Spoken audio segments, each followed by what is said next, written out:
a.m. You're standing on a stone wall at the edge of the known world. The cold is so severe it feels like your lungs are freezing from the inside. Snow gathers on your armor. Your fingers have gone numb around the shaft of your spear.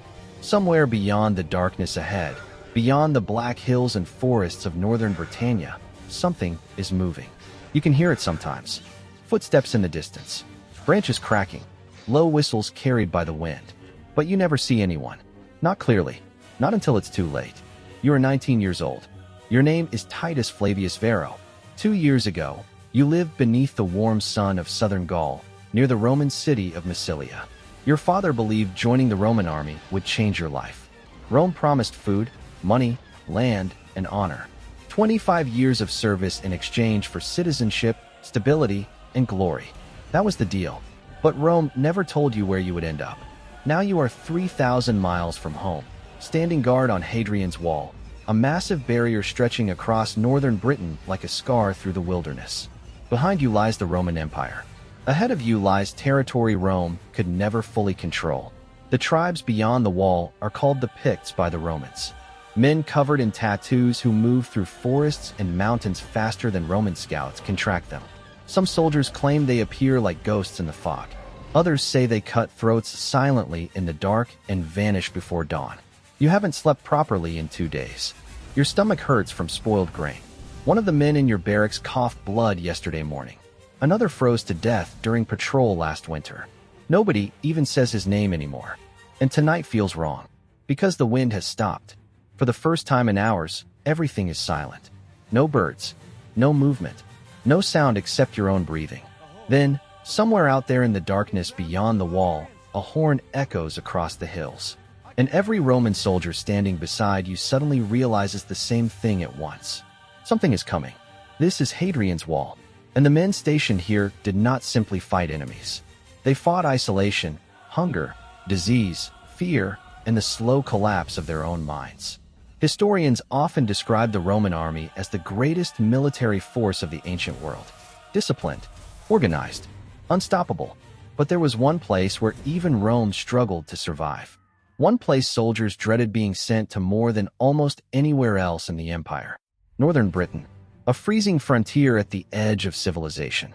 And before we dive deeper, let us know in the comments where you're watching from. We'd love to hear from you. And don't forget to hit that subscribe button so you never miss any of our upcoming videos. Because by the end of this story, you'll understand why serving on Hadrian's wall was less about defending Rome and more about enduring a punishment few men were prepared for. The wall itself was ordered by Emperor Hadrian in the year 122 AD.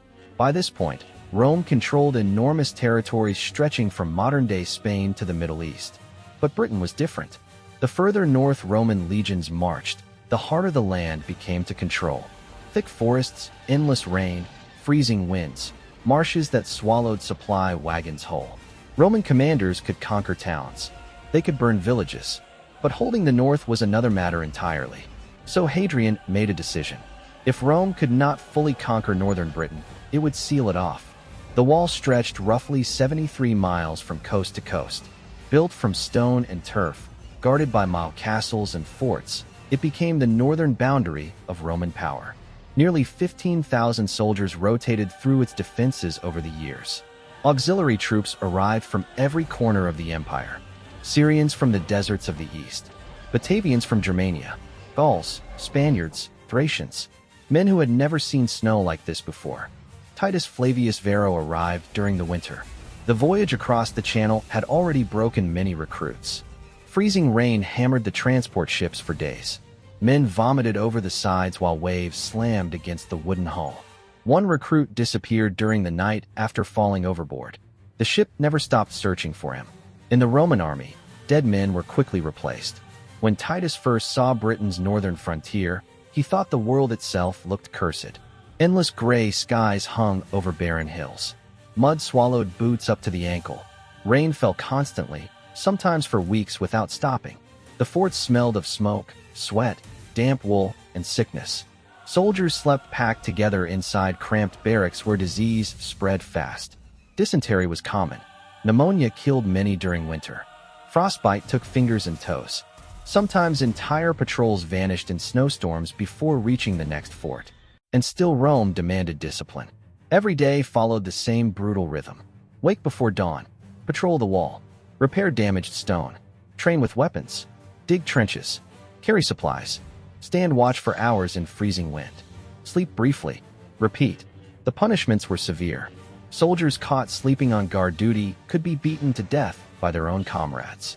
Desertion was punishable by execution. Some men tried anyway, because the isolation slowly destroyed them. Letters recovered from Roman Britain reveal soldiers begging families for warmer clothing, better food, anything to survive another winter. One soldier wrote that he had not felt warmth in months. Another complained his boots had rotted through completely. Archaeologists found evidence that many troops stationed along the wall suffered from malnutrition despite Rome's promises of steady supplies. Corruption made everything worse. Officers often stole food shipments and sold them elsewhere for profit. Grain arrived moldy.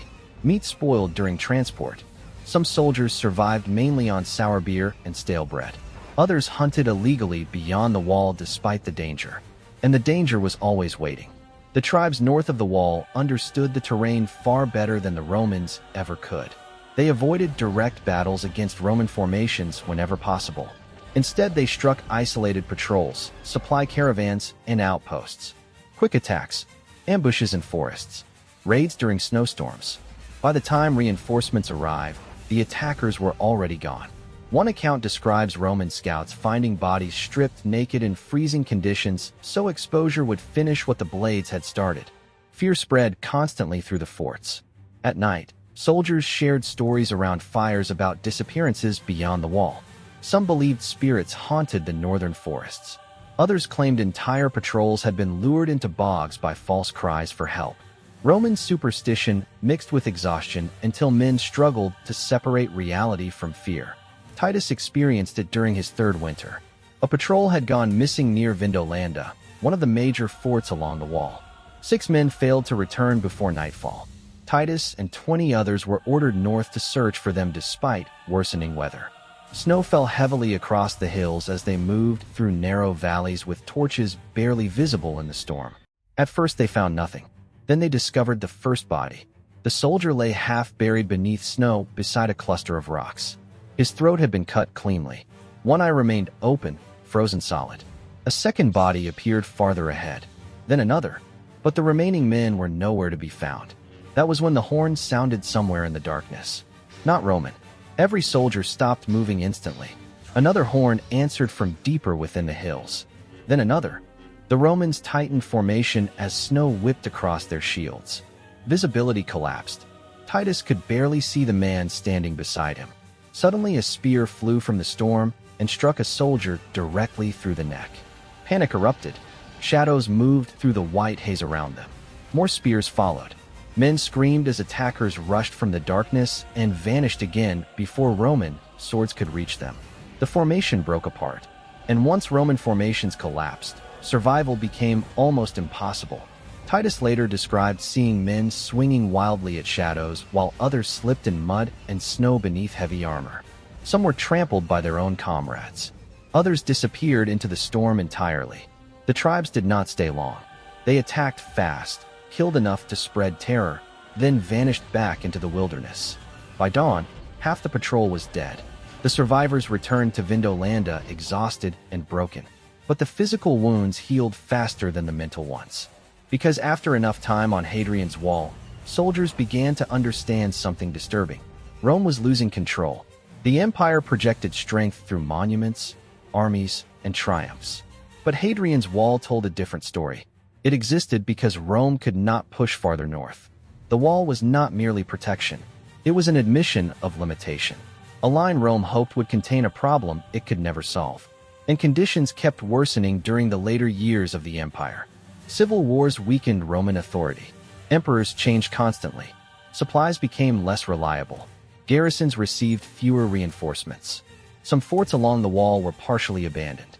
Archaeological evidence suggests morale collapsed in certain units as soldiers faced delayed pay and worsening shortages. Then came the attacks of the late 4th century. Coordinated raids struck Roman Britain from multiple directions. Picts from the north, Scotti from Ireland, and Saxon raiders from across the sea attacked weakened defenses simultaneously. Historians later called it the barbarian conspiracy. Some Roman units stationed along Hadrian's wall were overwhelmed completely. Others simply deserted. Messages sent to Rome begged for assistance. But Rome itself was struggling to survive. The empire that once conquered most of the known world no longer had the strength to defend all its borders. Troops were withdrawn from Britain to fight wars elsewhere. Forts emptied. Walls crumbled. The frontier slowly collapsed into silence. And the soldiers left behind understood the truth before anyone else. Rome was not eternal. Titus Flavius Varro survived his service on the wall, but men like him rarely returned home unchanged. Many veterans suffered permanent injuries. Others carried trauma that Roman society had no language to describe. Some stayed in Britain after discharge because they no longer belonged anywhere else. The wall had become their entire world. Today, the ruins of Hadrian's wall still stretch across northern England. Broken stone cutting through empty hills. Tourists walk along paths where Roman soldiers once stood freezing in darkness, listening for movement beyond the frontier. Most visitors see ruins. But 2,000 years ago, this place represented fear, exhaustion, and survival at the edge of civilization. Because the greatest enemy on Hadrian's wall was never just the tribes beyond it. It was the cold, the isolation, the endless waiting, the realization that Rome could send thousands of men to this frontier and still never truly control it. And if you had stood watch here long enough, staring into those black northern hills at 3 in the morning, hearing horns echo through the fog while snow froze against your skin, you would have understood why so many Roman soldiers stopped believing they were guarding the empire at all. They were simply trying to survive another night.